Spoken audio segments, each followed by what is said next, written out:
श्रोता प्रेमियों, मैं राम सागर शास्त्री आप लोगों के समक्ष रखने जा रहा हूं सुदामा चरित्र।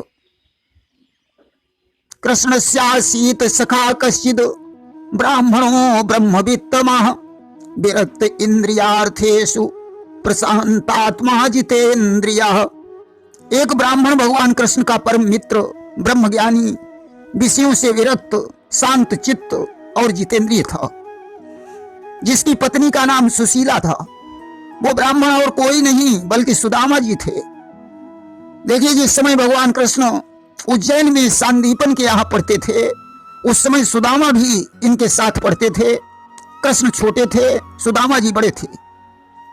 एक दिन की बात है, आश्रम में लकड़ियां नहीं थी। गुरु पत्नी ने कृष्ण को बुलाकर जंगल से लकड़ियां लाने को कहा।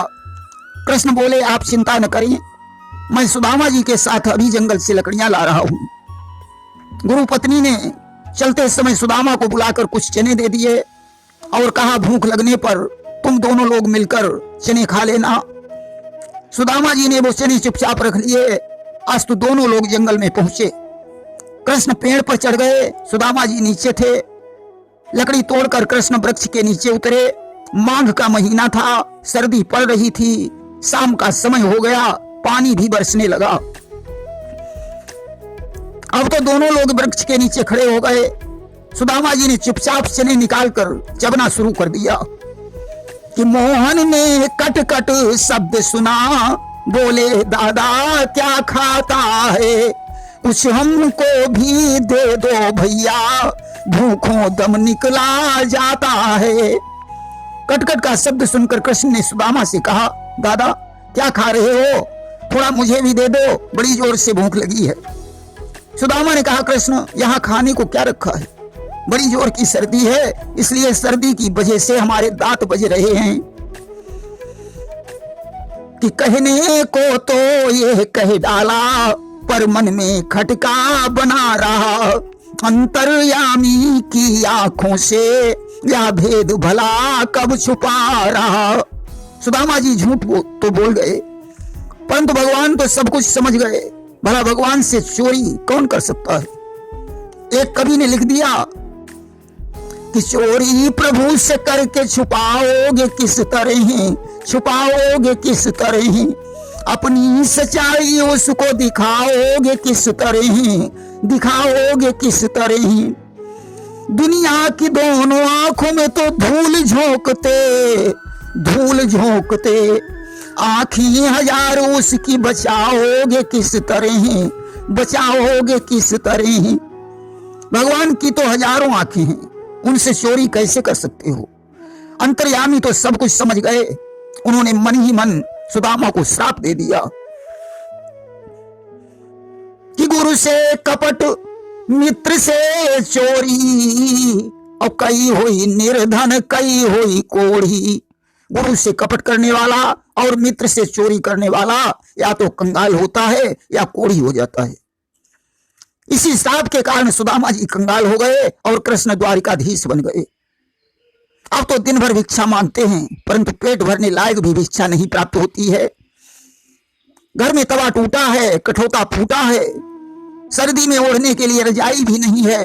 एक दिन की बात है, सुदामा जी ने भोजन किया और लेट गए। सुशीला से कहा, प्रिय आओ, मैं आज तुम्हें एक कहानी सुनाता हूं।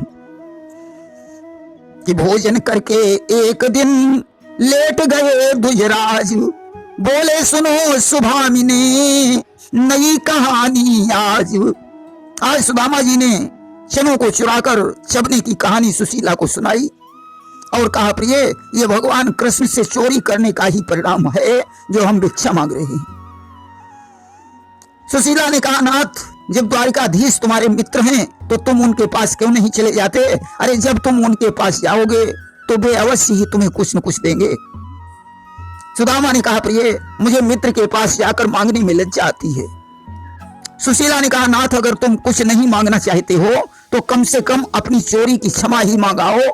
सुदामा ने कहा, प्रिय कृष्ण तो राजा हैं, राजा से मिलने के लिए भेंट की सामग्री चाहिए। अपने घर में तो 4 चावल भी नहीं है। आज सुशीला पड़ोसन के पास पहुंची और वहां से थोड़े चावल मांग लाई। उसने पोटली में चावल बांध दिए, सुदामा ने पोटली को बगल में दबा लिया और भगवान का भजन करते हुए द्वारका के लिए प्रस्थान कर दिया कि ये नैया किनारे लगाना पड़ेगा, गरीबों की आहें बुझाना पड़ेगा, चला आ रहा हूं तुम्हारे सहारे, कहीं तो ठिकाने बिठाना पड़ेगा, ये नैया किनारे लगाना पड़ेगा। आज जैसे तैसे द्वारका में पहुंच गए। उन्होंने लोगों से पूछा, भैया ये कौन सा नगर है? बोले द्वारिका 6। अब तो सुदामा जी चक्कर में पड़ गए, मैं तो एक द्वारिका समझता था, द्वारिका 6 है। अब पता नहीं कृष्ण कौन सी द्वारिका में रहते होंगे। उन्होंने कहा, भैया क्या कृष्ण इसी द्वारिका में रहते हैं? बोले हाँ, सीधे चले जाओ, सामने पहला फाटक कृष्ण जी का ही है। अब तो सुदामा जी दरवाजे पर पहुंचे और द्वारपालों से कहने लगे कि अरे द्वारपालों, कन्हैया से कह दो कि मिलने सुदामा गरीब आ गया है, पढ़ा साथ में जो तुम्हारे किसी दिन, सखा बस वही बद नसीब आ गया है। हे द्वारपालों, भगवान कृष्ण को जाकर सूचना दे दो कि तुम्हारे बचपन का मित्र सुदामा तुमसे मिलने आया है। आज द्वारपाल ने जाकर भगवान कृष्ण को सूचना दी कि एक दूजी द्वार पर नाथ आकर खड़ा, जिसके तन में दिखा तान जामा मुझे, उसकी धोती फटी सीलटी दुपटी, नाम अपना बता ता सुदामा मुझे। प्रभु, दरवाजे पर एक विचित्र ब्राह्मण आया है, जिसके पैरों में जूते तक नहीं है, उसकी धोती फटी नीची है, आपसे मिलना चाहता है, अपना नाम सुदामा बता रहा है। अब तो भगवान ने ज्यों सुदामा का नाम सुना, आज सिंहासन से उतर कर दौड़ पड़े कि द्वारपाल मुख से सुना जब ही सुदामा नाम, सुख सैया को छोड़कर दौड़ पड़े घनश्याम। कृष्ण ने दौड़कर सुदामा को गले से लगा लिया, चरणों की रज मस्तक पर धारण करके सुदामा जी को सिंहासन पर बैठाया, पैर धोने के लिए परात में पानी मंगाया कि ऐसे बिहाल विवाहिन सो, पग कंटक जाल लगे पुनि जोए, हाय महादुख पाए सखा तुम आए तय न कितय दिन खोए। आज भगवान ने अपने दांतों से सुदामा के पैरों के कांटे निकाले और कहने लगे, मित्र तुम इतने दिनों तक कहां रहे? तुम्हारी ये दीन दशा हमसे देखी नहीं जा रही है कि देखी सुदामा की दीन दशा, करुणा करके करुणा निधि रोए, और पानी परात को हाथ छुओ नहीं, नैनन के जल सो पग धोए। भगवान आज अपने मित्र की दशा देखकर इतना रोए कि उनके आंसुओं से ही सुदामा के पैर धुल गए।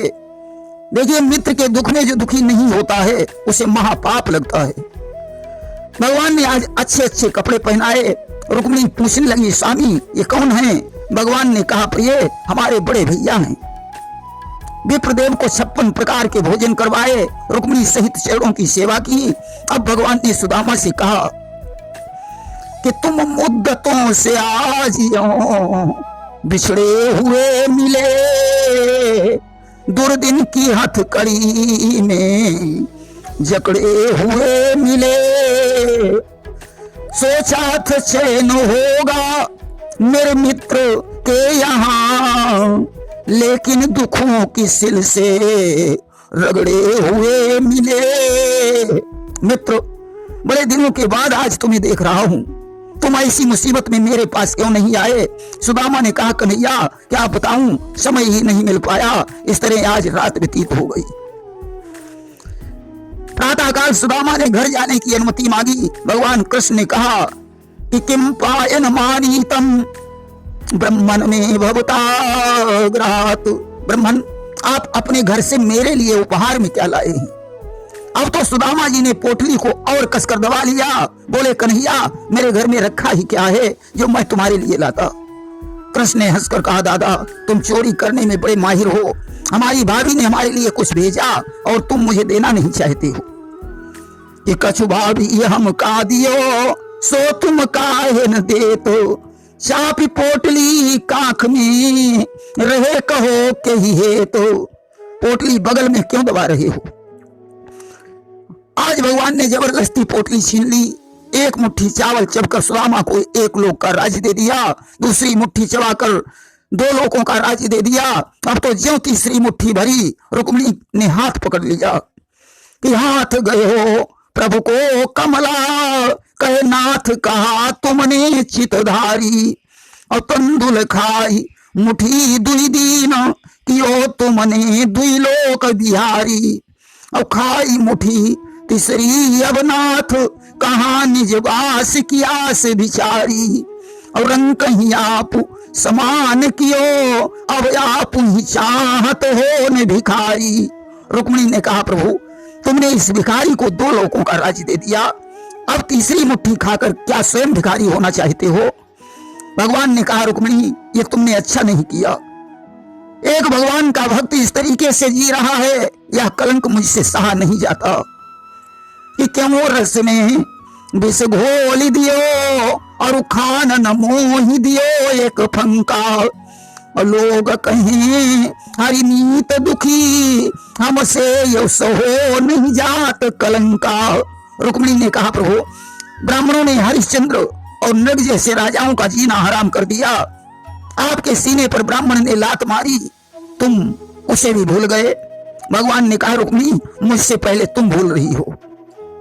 जब तुम्हारा विवाह शिशुपाल से होने वाला था, तब तुमने ब्राह्मण के हाथ से ही पत्र मेरे पास भेजा था।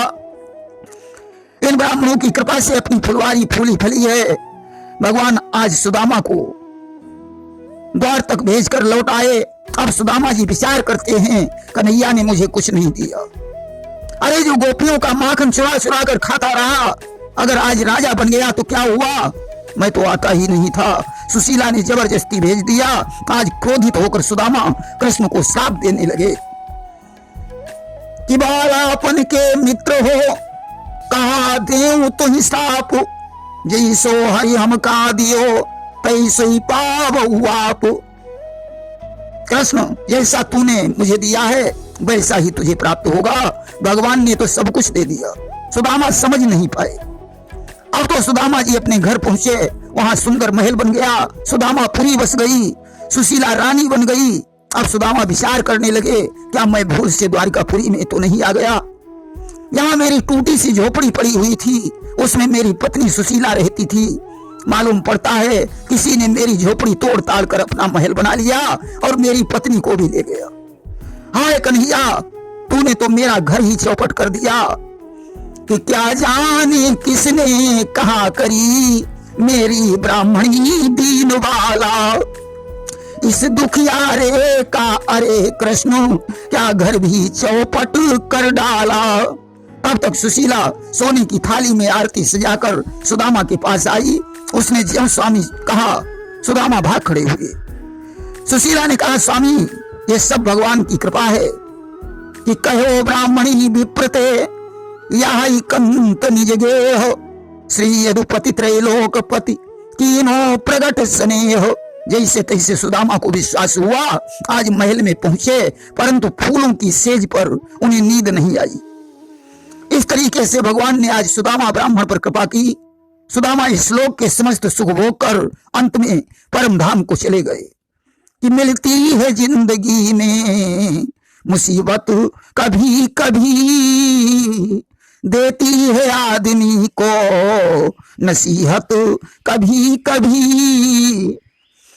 घबरा नहीं ये दिल गमों को निहार कर, लाती है ऐसे मोड़ पे किस्मत कभी कभी।